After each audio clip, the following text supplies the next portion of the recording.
আজকে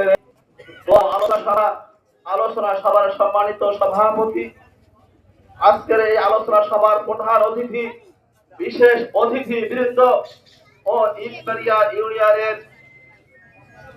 জনসাধারণ, দোকানদার ভাইয়েরা, আলেম ওলামা ভাইরা, মুসলিম کرام, আসসালামু আলাইকুম ওয়া রাহমাতুল্লাহি ওয়া বারাকাতুহু।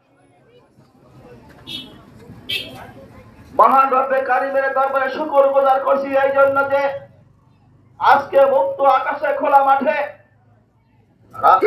রাস্তার পাশে খোলাভাবে স্বাধীনভাবে মন খুলে কথা বলার যে সুযোগ করে রব্বে কারিম দান করলেন, তার শানে বলি আলহামদুলিল্লাহ। সম্মানিত ভাইয়ের আমার, আর কিছুক্ষণের মধ্যে আজান দিবে, সেহেতু অল্প সময়ের মধ্যে আমার কথা শেষ করতে হবে।